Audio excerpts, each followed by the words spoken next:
Chapter 11. A referee for his dissertation. At that moment, neither academician Parin nor his wife could believe that Buteyko was telepathic. More than that, the academician would continue to lose sleep over this episode for years to come. "Just tell me, explain to me, please, how Buteyko could have fathomed all that. Let's take a look at the map of the Caucasus together."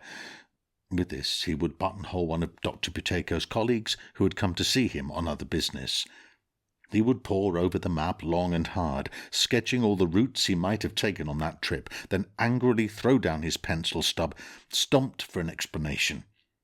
The academician immediately wound up his lecture series on why telepathy did not exist and never returned to the subject. But despite the peculiar circumstances of their meeting in Batumi, the academician jotted down a terrific review for Buteyko there and then in the hotel foyer, and so enabled the future PhD to turn world medicine virtually on its ears. When Dr. Buteyko got back to his waiting taxi, the Adler train had almost finished boarding on the station platform, and so it was with the greatest of difficulty that he managed to jump onto the last coach of the moving train. Buteyko asked the conductor and all the other passengers to wake him up before they reached Adler. It was a Moscow train, but if he stayed on it, he would definitely miss his defence. That night, the doctor slept soundly for the first time in a week. Adler Airport on the 1st of September 1962 resembled a human ant-hill. Seats to Moscow were at a premium, even for generals and admirals, and they had their own booking office. Dr. Buteyko applied all his ingenuity to the task in hand, but the situation remained critical. After 2 hours of utterly fruitless effort to lay hands on a ticket, he lowered himself into an armchair in the waiting room, completely exhausted.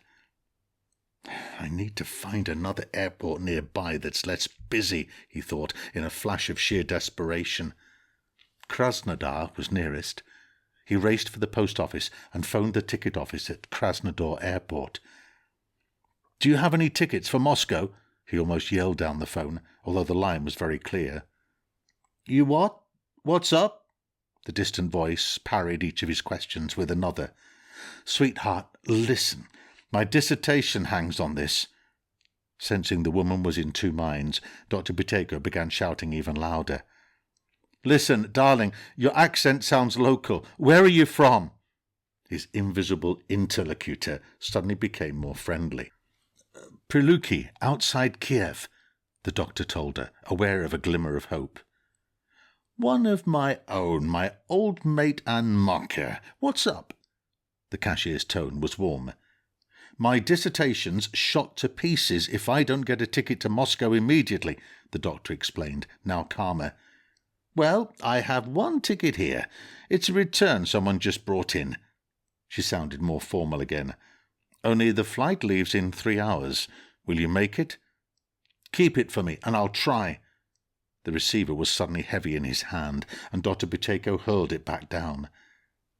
There were no regular flights from Adler to Krasnodar, and so naturally no tickets.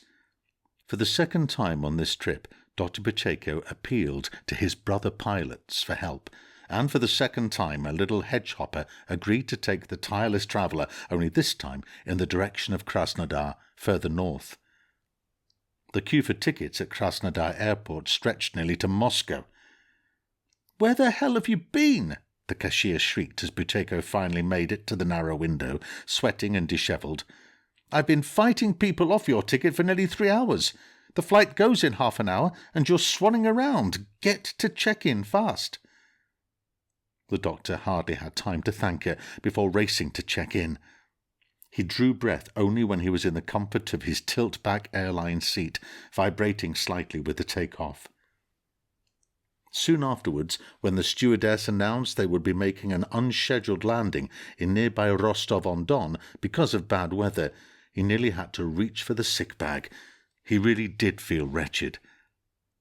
Afterwards, Buteyko had only a vague recollection of sitting out the storm and finally reaching Moscow.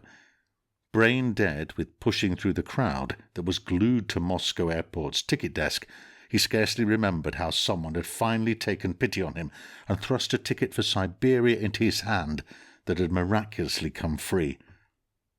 But the moment the doctor stepped down from the plane in Novosibirsk, he had total recall. It was 6 o'clock in the morning, and his oral examination would start at 10 a.m.